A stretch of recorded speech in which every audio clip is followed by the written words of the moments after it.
And welcome everybody to Mega Accessible Mega Menus. My name is Stephanie Andrukovich, and I'm very excited to be with you all today. A little bit more about me. My pronouns are she, her. I'm 5'2" white female with shoulder-length brown hair. I'm a web accessibility advocate lead and front-end development manager at Accenture.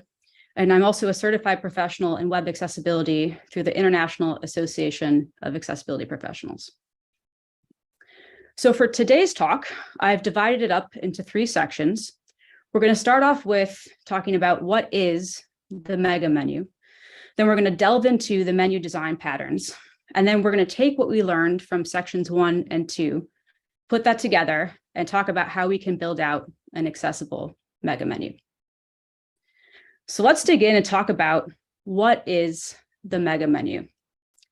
And we're going to start with a definition, not necessarily around mega menus, but site menus in general. So a site menu is a list of linked elements that helps a user navigate the website, with navigate being focused in on. On this slide, I have an example site navigation menu. There's a top-level navigation bar that includes 6 items: checking and savings, credit cards, home loans, auto, investing, education, and goals. Credit cards is one of the top level items, and that's activated. And with that activation, a sub-navigation is displayed. Explore credit cards, personal credit cards, business credit cards, and signed up for more offers. If I activated one of those items, I would be navigated to that specific part of the site. So keying in here on how the purpose of these site menus is navigation, which is different from some other menus we may experience, such as operating system menus or application menus. Think about Microsoft Office or Word or PowerPoint, where you have options such as save, close, quit, more functional options. In contrast, these menus are around navigation. Now, a website mega menu is a large list of linked elements that helps a user navigate the website. So talking about the scale of what's in these menus. And these mega menus can be mega. They often include multiple categories, links, submenus, and even nested submenus. I have an example mega menu on this slide from a retail store.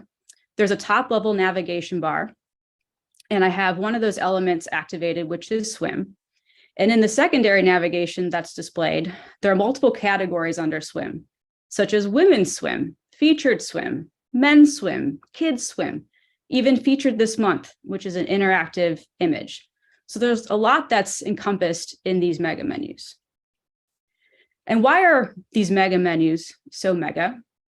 It's a common e-commerce implementation really popularized in the last 10-ish or so years, with the purpose to allow users to quickly view categories and subcategories of products without taking up too much space on the page, so users aren't having to scroll through the page for that content. I have another example e-commerce mega menu on the right-hand side. This time it's from a shoe store. And in that top-level navigation, the item I have activated is women, and there are multiple subcategories that are displayed: shoes, new and trending, collections, apparel and accessories, etc., all through activating that one top-level item. There can also be a search engine optimization impact if you construct your menu in a specific way. I did want to mention that, although the SEO component's a bit outside of the scope for this presentation. Now, this mega menu may be great for me if I'm a sighted user to quickly view categories and subcategories, a sighted user who may be using a mouse or trackpad. But what's my experience like if I'm a keyboard-only user or a screen reader user? What if I have a cognitive disability? What's the cognitive load like on these menus? So all of that needs to be accounted for when we design and develop mega menus. And today we're going to talk about the development aspect of these menus. And this takes us to our first takeaway slide. So I'm going to have a takeaway slide for each section of the presentation. This is our shortest section, which is the first. And the takeaways are: the mega menu is a larger scale version of a website menu and is typically found on e-commerce sites. And the purpose of these website menus, including the mega menu, is site navigation. All right, let's dig into the different menu design patterns. Before we do that, I have a couple of things I want to cover. The first is I have a slide with the title, Developing a Mega Menu. How would you develop this menu?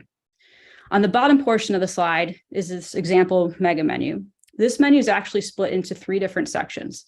There's a top-level navigation bar, which includes hockey, soccer, football, running, and track. There's a secondary navigation piece all the way to the left, cleats, shorts, shirts, socks, accessories, that it gets expanded once soccer is activated. And then the third part is this portion in the middle, which has field type and brand, so categories under cleats. And so this was the question that I was working through over the last few months. With this construct of menu, how would you develop it to be the most accessible? And I hadn't built out a mega menu previously, so I wanted to make sure I did my due diligence, my research to make it the most accessible that it could be. So I did. I went online, I read a lot of articles from accessibility experts in the field around mega menus. And then I also went to the ARIA Authoring Practices Guide, otherwise known as the APG, in which is how I will reference it in this talk, to see if there were any menu design patterns that I could utilize. And it turns out there are. There are actually 3 different menu design patterns, and they're not visually distinguishable. So if I put the 3 next to each other, visually, you wouldn't be able to tell the difference. What's different is the markup within them, so the code, the keyboard interactions, the screen reader interactions, etc. Now, of those 3, 2 of them are most suited for typical site navigation, which is what we talked about in section 1 of being the purpose of these menus. And those 2 patterns are the disclosure navigation bar pattern and the disclosure navigation bar plus links pattern, all taken from the disclosure pattern, which is a show and hide pattern. There is a third design pattern, which is called the menu, quote unquote, app navigation bar. We'll talk about this pattern today. I will say up front, it is more complex and does require a lot more keyboard and screen reader support. So if you're looking at which design patterns to use for site navigation, the disclosure navigation bar and disclosure navigation bar plus links are your go-to. Now, each of these menu design patterns will be constructed in the same way. So I wanted to walk through what that construct is. There will always be a top-level navigation bar, which is item 1 in this slide. In this slide, that bar includes hockey, baseball, soccer, track, and softball. And then there will be a secondary navigation, which is activated after you activate the first level navigation. So I have soccer activated, and within that secondary navigation, I have cleats, shirts, shorts, and shin guards. So one thing about these menus that we'll talk through in these patterns, they're all going to be sports themed. So I'm a big sports fan. I really love soccer. So I'll be activating the soccer top level element in most of these design patterns. Also, I wanted to level set on a few definitions that will be key when talking about these design patterns. And I have a colleague who has a great way of communicating out these definitions for the first 2 we'll talk about. And this is for links and buttons. And so he says, links take the user somewhere, buttons do things. So links take the user somewhere. That could be to another page or portion within the page. Buttons do things such as open and close content, which is what we encounter a lot in these menus. Now, my definitions are a little bit more verbose on this slide, but let's walk through them. Buttons, interactive elements that should be used for actions such as submitting a form, opening a modal, or displaying information, which is what we do a lot in these menus. Links are interactive elements that should be used for actions that take the user to other locations. The markup in the design patterns are going to utilize a lot of buttons and links, and knowing what their use cases are and when they should be used is going to be key to making an accessible menu. I'm also going to be talking a lot about ARIA. ARIA stands for Accessible Rich Internet Applications, and it's a set of roles and attributes that can be used to communicate with assistive tech, such as screen readers, to provide more context on the function and what's going on with different actions. All right, I think we're ready to get to our first pattern. I want to talk a little bit about the slide setup for the patterns. Each pattern has the same structure. There's going to be on the right-hand side a sample menu which lists out the markup for the design pattern. On the left-hand side, there are two sections. One is for ARIA, the screen reader support. The other is for the keyboard support, both required and, if applicable, optional keyboard support. On the bottom right-hand side of the slide, I have a link to the design pattern. If you want to go take a look and read through the documentation there, I have that link available. Also, want to communicate that at this point in the presentation, I'll be going back and forth between the deck and the browser because we're going to be going through a few different live demos. All right, let's talk about the structure of the disclosure pattern in the menu.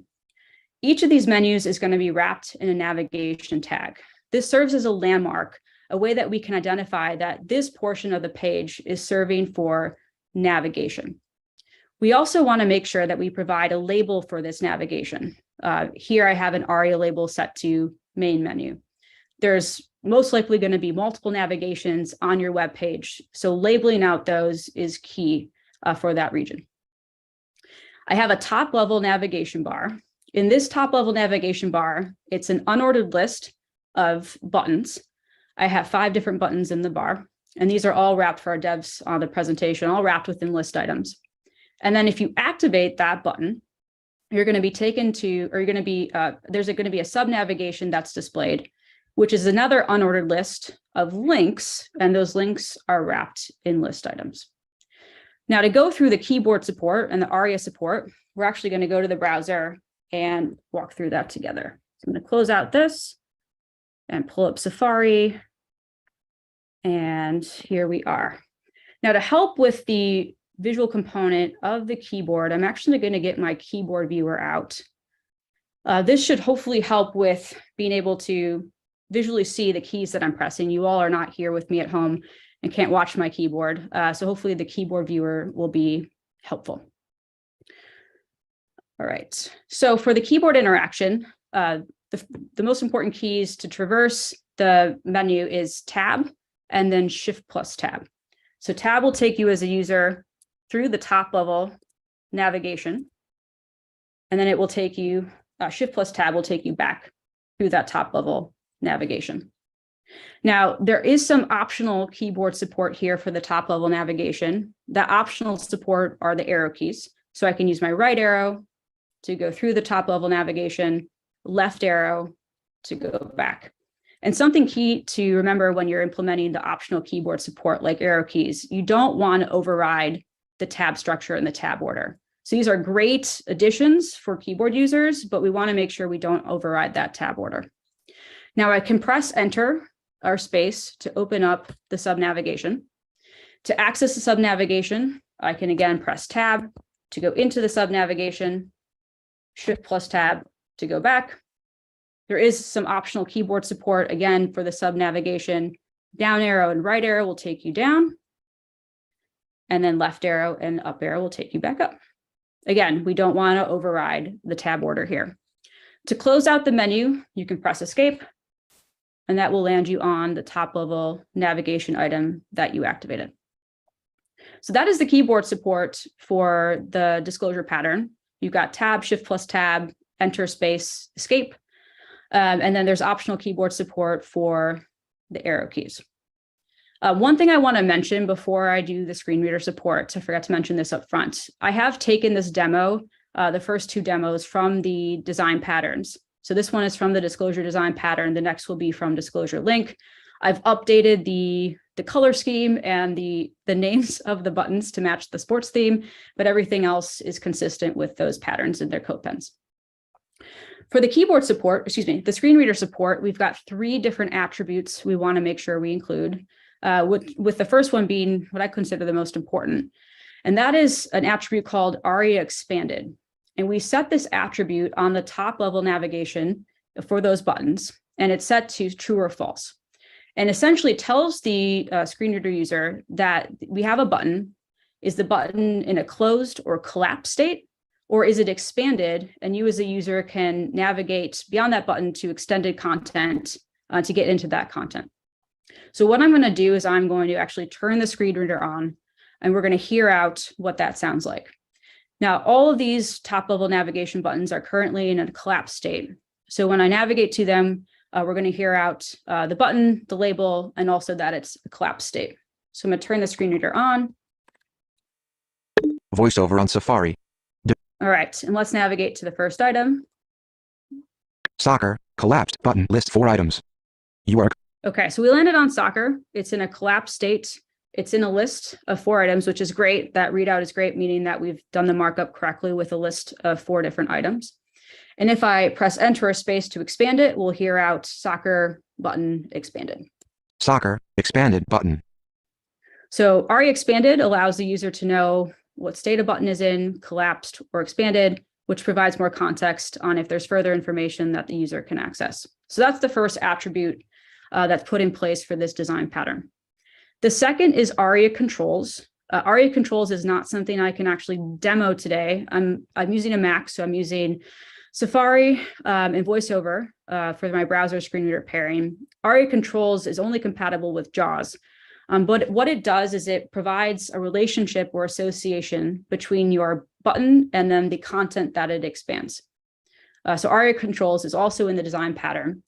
And then last but not least is an attribute called ARIA current. And this attribute is put on the links within the sub navigation.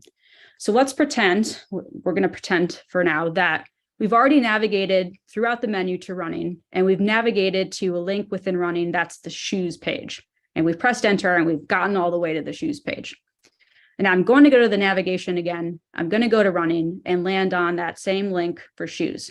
And what we're going to hear out is that we're on the current page. And that lets the user know like where they currently are on the site. If they land on the same link, that's where they already are. So let's demo that. I'm going to close up the menu. Soccer, collapsed button. And I'm going to go to running. Running, collapsed button. Expand. You are running, expanded button. And then we'll navigate to shoes and we'll hear out current page. Current page, visited, link, shoes, list 3 items, level 2. You are currently on a link. Awesome. So that is the readout for ARIA current. So within this design pattern, we've covered the keyboard interaction and then also the screen reader support. So I'm going to turn off the screen reader now. VoiceOver off. And we're going to go to the second pattern, which is disclosure plus top level links. And a lot of this is very similar to the pattern we just covered. The main difference is in the top level navigation. So what we have here is a top level navigation, which includes soccer, hockey, and softball. What's different about this is that soccer is actually a link, and then the chevron to the right of it, adjacent, is a button. If I click on this link for soccer, it's going to take me to the soccer page because links take the user somewhere. And if I activate the button, this is what we're going to be using to show and hide that sub-navigation content. So I'll show that the keyboard support for this. I'm going to tab to soccer. Again, we're using tab, shift plus tab to traverse the menu. Tab to the button and can press enter or space to open up that sub navigation. I can tab through there. Again, I can click escape and that will take me to the button that activated the content. So using these elements semantically and for their purpose. Now there's no label, visual label that we have for the button. All we have is this chevron. So we do want to make sure that we provide an appropriate label, ARIA label for screen reader users. So this label is more about soccer. And then next would be more pages about hockey. And then similarly, more pages about softball. But those are the differences between this pattern and disclosure, both having those buttons show and hide the sub navigation options. All right, so I'm going to take us back to I'm going to close on the next one, and then I'm going to take us back to the deck, and we'll talk about the last design pattern. So we did disclosure. We have disclosure plus link if you'd like to take a look at this slide later on, or if you're following along with the PDF.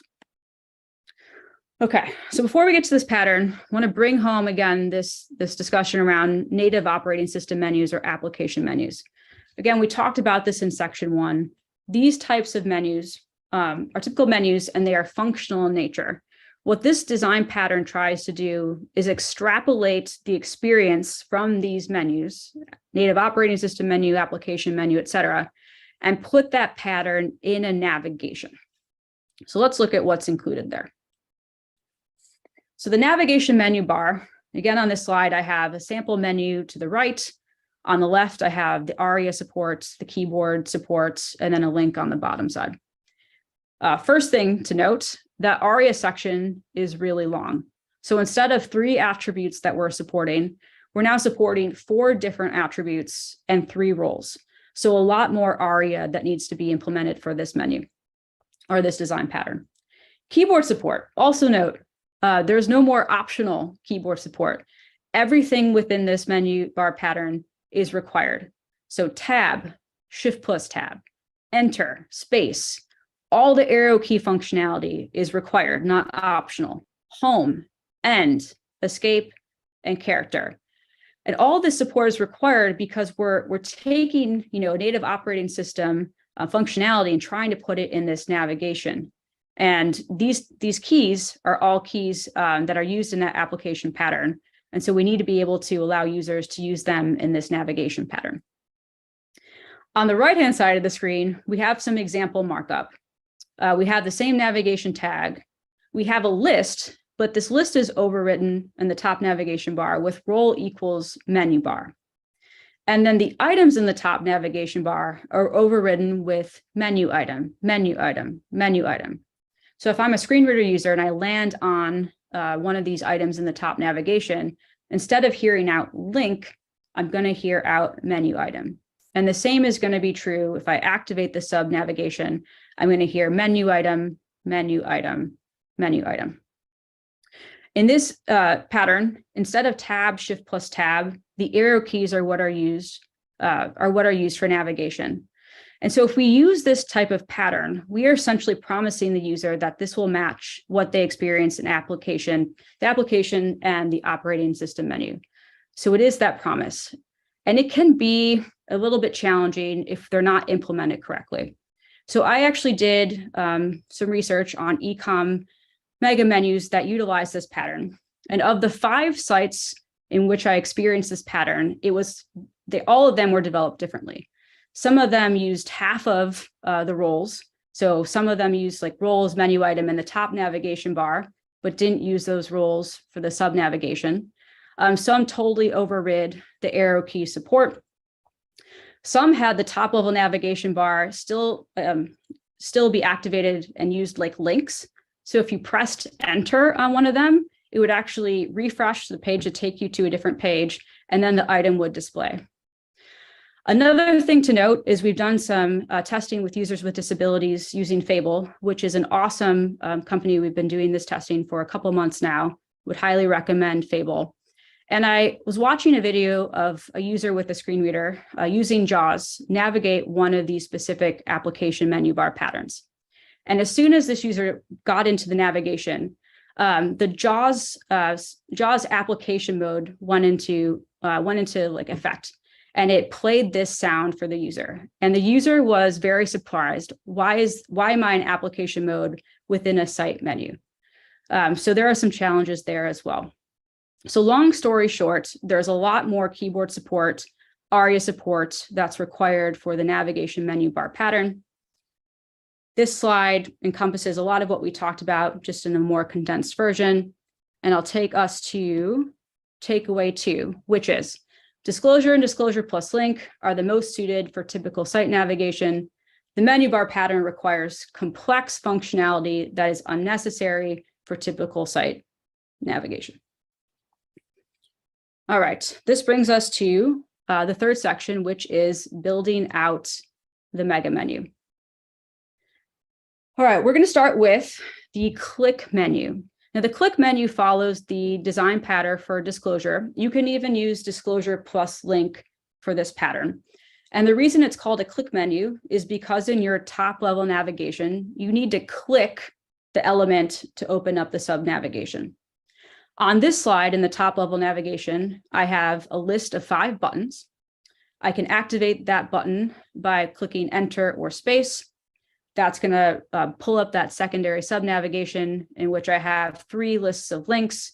Each of those lists has a heading. I can press tab, shift plus tab to navigate throughout this menu, and escape will close the sub navigation and take me back to that activating button. So very similar to the disclosure pattern. Only change here really is what's included in the sub navigation. So let's talk about how we can make that portion accessible. So we'll start with the top level navigation. One item call out, again, make sure you're using an unordered list with list items. That will help with that screen reader readout of a list and how many items are encompassed. Also provide a visual indicator for the activated element. So in this example, the button that's activated has a focus state. It's darker with different colored text. And then there's a line underneath to further showcase that that button is activated. Consider providing a way to associate the lists of links with the heading. So this is something my colleagues and I are testing out. There are often many lists of links within these sub-navigations.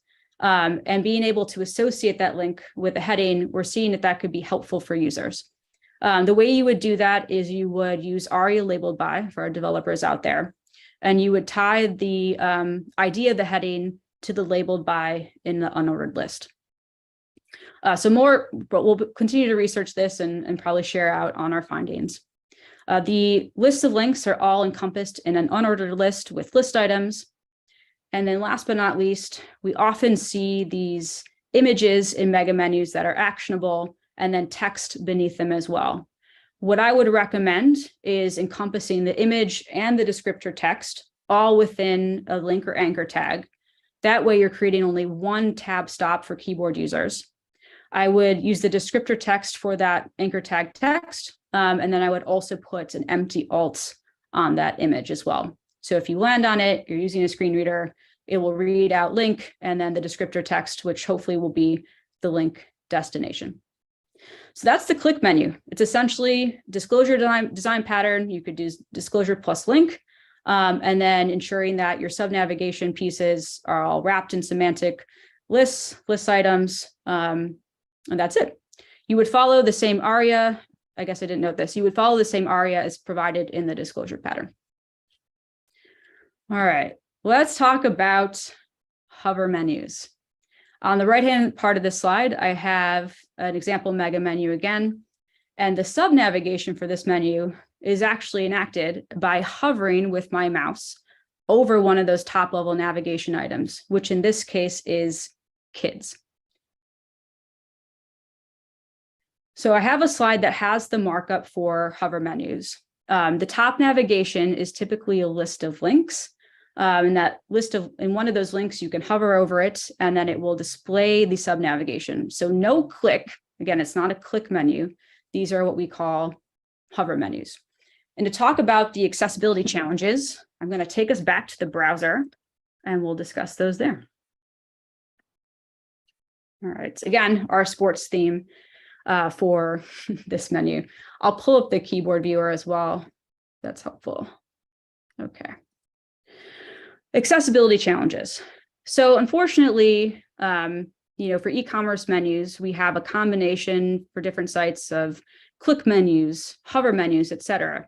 So users are not necessarily certain about how those menus are going to be activated. Now with the click menu, you're actually doing an action to open the sub-navigation, which is great. For hover menus, not so much. They display right after you hover over the top level element, which can be a little challenging for users. So let me display what I mean by the hover piece. I'm hovering over this top level navigation item of hockey, hovering over soccer, softball, hiking, etc. The second piece I want to touch on is hover tunnels. Hover tunnels, let me showcase this first, and then we'll talk about what I found in my research. So let's say I have this top level navigation item of hockey hovered over. And when I do that, I have a sub navigation displayed. In this sub navigation, I have two different lists. Each of those lists has a heading. Now to access that first list, so hockey items 1, sticks, skates, pads, etc., I can go down from that top level item and to the left to sticks, and that's great. The sub navigation stays open, no problem. I'm able to get to that specific item. But what if I want to go left and down? So from hockey, I go down. Oh my goodness, the hockey sub navigation is no longer displayed. That's because I've hovered over other items in the top level navigation, and thus I can't get to the item that I want to access. Now, there are ways around this that you can implement, but what I want to call out is that I did an analysis of hover menus in production sites. And I found that 60% of the sites I visited that had hover menus had hover tunnels. So while there are ways to mitigate this, those ways are not always being utilized on sites. These menus also don't work on touchscreens. We often demo on large touchscreens. Touchscreens aren't just for small devices. So if you try to click on one of those top level items, because they're links, they're not going to open up the sub navigation. They're actually going to take you to that specific page. So the hiking page, softball page, etc. So that can be a challenge. What about the keyboard support for these top level items? So they're links. If I tab into this first link and I press enter, unlike the click menu, this is actually going to take me to that page, that hiking page. So how do I open up the submenu? I've seen a couple different implementations of this. Sometimes there's an implementation of the down arrow to open up the submenu, which could work, but unfortunately for NVDA, the screen reader, the down arrow implementation actually does not work. You could use space, but that's kind of taking away from the space functionality, which would take the user down the page. I've noticed that there are some sites that will do the sub navigation display when you focus in on the item. So if I focused in on softball, the sub navigation would display. Personally, I'm not a fan of content displaying without user action. The preference would be taking action such as clicking, etc. So there are ways around it, but making sure that you have keyboard support is key.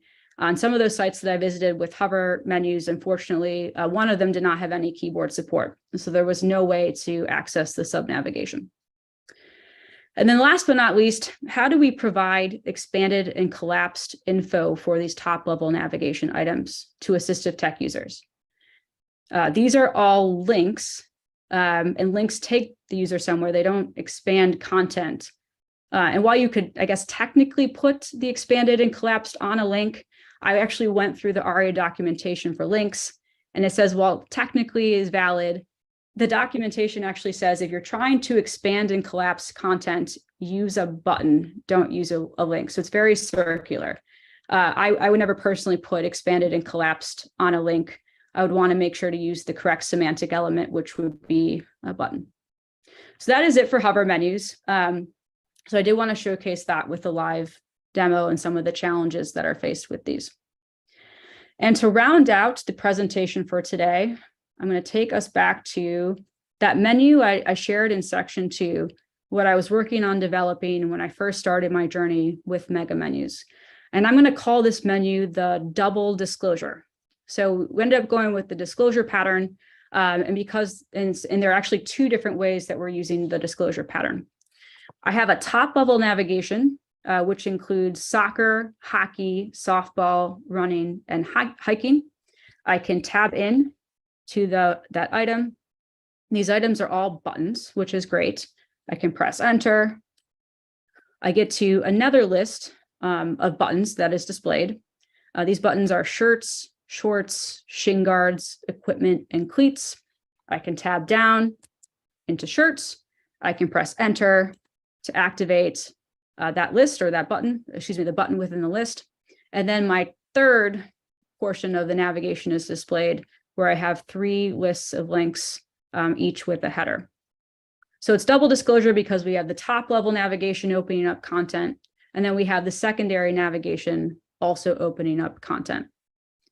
One thing to call out in the designs I was working on, there was a request to have the third menu portion displayed when the second was displayed as well. What we ended up doing there was putting an ARIA expanded set to true for this first item, so that at least the readout is there, that the button's in an expanded state, and there's more content available if you tab. For keyboard supports, we have the arrow key implementation for the top level navigation, so left arrow, right arrow. We also implemented that for the secondary navigation. So I'm going to click again on shirts. Excuse me, let me close this up. Open this, go to shirts. So I can use down arrow, down arrow, down arrow, up arrow, up arrow, up arrow. This is mainly for keyboard only users. The reason we implemented this is because if I activate shirts and I want to get to shorts without that keyboard implementation for the arrow key, I'd have to actually tab through all of these links because in the DOM order, it goes shirts, then all these links, then shorts, etc. So we did want to provide, a little bit of an easier way to get to the secondary navigation piece. Let's see. We also provided escape to close out the sub navigation. It'll take you back to that top level piece. We implemented arrow key functionality in the third navigation as well. So I'm excited to do a write-up on this pattern, share out the code, talk about the different, keyboard implementation that we did. We follow the disclosure ARIA support for this menu as well, and presenting the double disclosure. So I'm going to take us back. I'm going to close this out and take us back to the deck. And, excuse me, play the slideshow.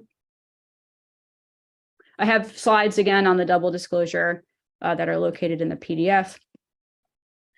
And I'm going to take us to takeaway 3. So takeaway 3, 1, utilize the documentation from the APG menu design patterns as you are developing out your mega menu. 2, always follow element semantics. Links take the user to a destination, buttons do things such as open and close content. Again, if you follow those semantics, you're well on your way to an accessible menu.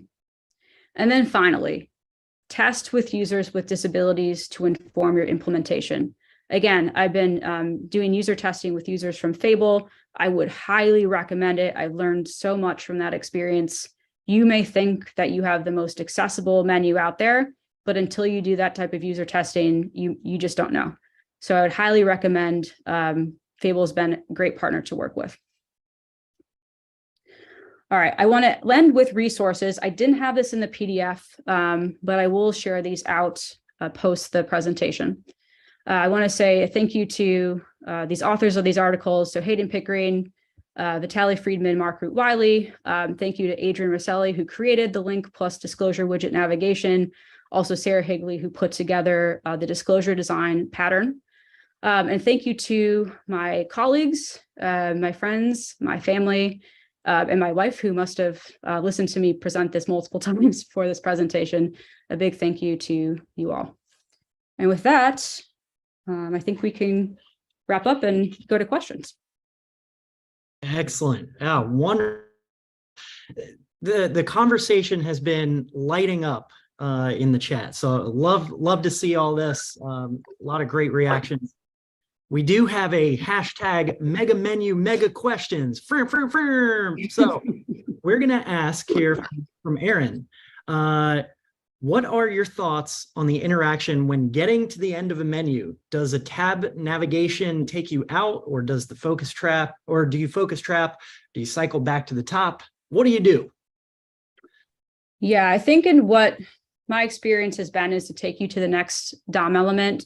We've actually done that and then closed out the navigation at that point. So if you're going to, let's say you have a mega menu, you're going from the sub nav, it's the last item, and then the next item is a search input. We've taken the user to that search input and then closed it out. Again, I haven't done any user testing around that, so that would be a great user testing implementation to test out. But that's what I've done for the menus I've worked on. Yeah. That's cool. Yeah, I think there have been a few Q&A topics around just like where do you set the focus? Like when you open a menu up, where do you set the focus? When you close a menu, where does that focus go back to? So could you elaborate a little bit on that? I know you kind of touched in. Sure. Yeah, so if you have the sub navigation open and you close that out, you're going to want to take the user's focus back to the activating element. So that would be for the closure piece. In terms of entering the sub navigation, in that double disclosure pattern I showed, we didn't focus the user in the sub navigation. The user needed to tab in. I'd have to look at the design patterns again. I don't believe there is any focus in the sub nav after activating. I like to make users take that action to get to that sub navigation. Got it. Robin asks, is there is there a list of links for these CodePen examples anywhere? Yes, I can provide those. So I will share those out with the resources as well, post the presentation. Wonderful. All right. And Candace asks, do you know of any WordPress mega menu that is compliant and adds in or allows you to add in the required ARIA labels? I do not. I have not worked a ton with WordPress, so I do not know the answer to that question. But definitely something worth exploring and looking into. So I can take that down as something to look into. That'd be good. Yeah, same. I've got minimal experience creating WordPress themes. So I mean, technically you could statically create the menu. Not ideal, obviously, if you're adding pages, but certainly there have to be some plugins out there. Or audience, let's help the let's create something. All right. Next one here. Let's do what's the best way arrow key functionality for screen reader users? They need to activate the ability, disable the virtual cursor in JAWS and NVDA, or the quick nav in VoiceOver. What's the best way to get that info to the screen reader users? For the arrow key implementation, is that the question? Yeah, correct. Yeah, I think, within these design patterns, the arrow key implementation is really put together for, keyboard only users. It's actually a question my colleagues and I were talking about when I was, going through this presentation with them about that screen reader support and that readout about arrow keys. There's nothing put in place in the design patterns, and each screen reader has a different implementation with those arrow keys. I think it's another great question, and something that we could do some user testing on to get more answers in terms of the best implementation for that. Yeah. All right, here's one other question. Matt asks, what are your thoughts about the cognitive load of sticky versus non-sticky scroll out of view mega menus? I thought I might get a question on cognitive load. I don't know if I have a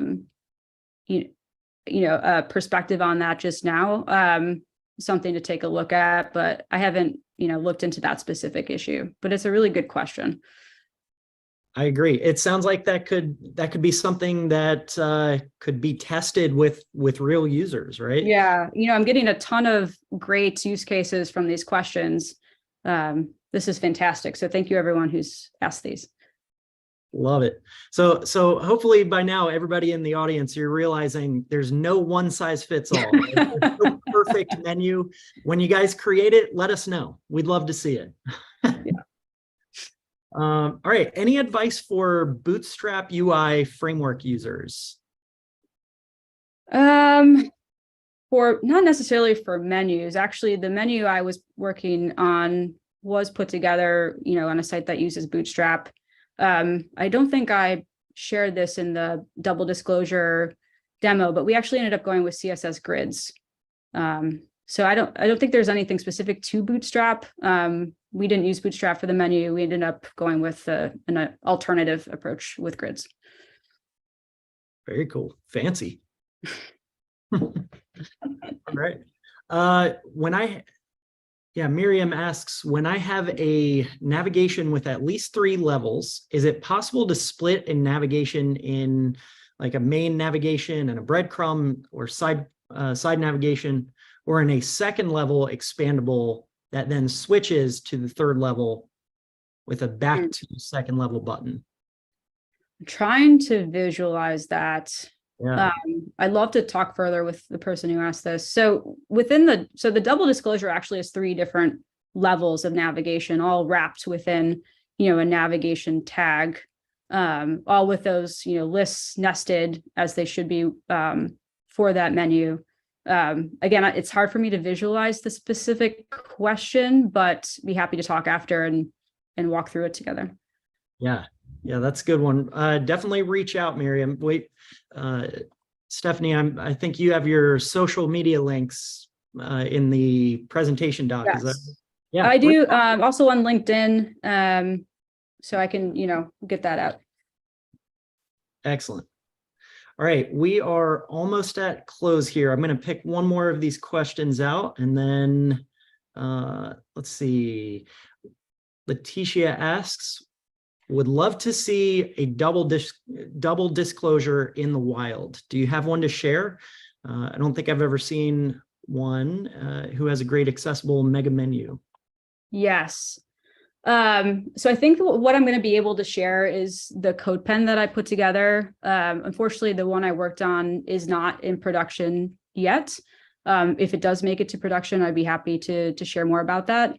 So I think the code pen's going to have to suffice for this piece, but it was a really exciting opportunity to work on something like that. So yeah, code pen. Awesome. Love it. Yeah. Anybody has a really exceptional menu experience that you'd like to share, reach out, tweet us, send us a LinkedIn post, send us something in the chat here. We'd love to check it out. All right. Now, with that, I think we're just about out of time. I do want to thank the audience for coming and checking out this awesome presentation. Stephanie, thank you so much. That was wonderful. Really fun and interesting content.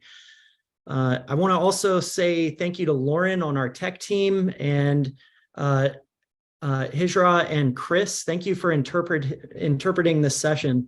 And also thank you to all our sponsors. Really appreciate everybody contributing and joining to watch these sessions. It's been fantastic having you here. Awesome. Thank you.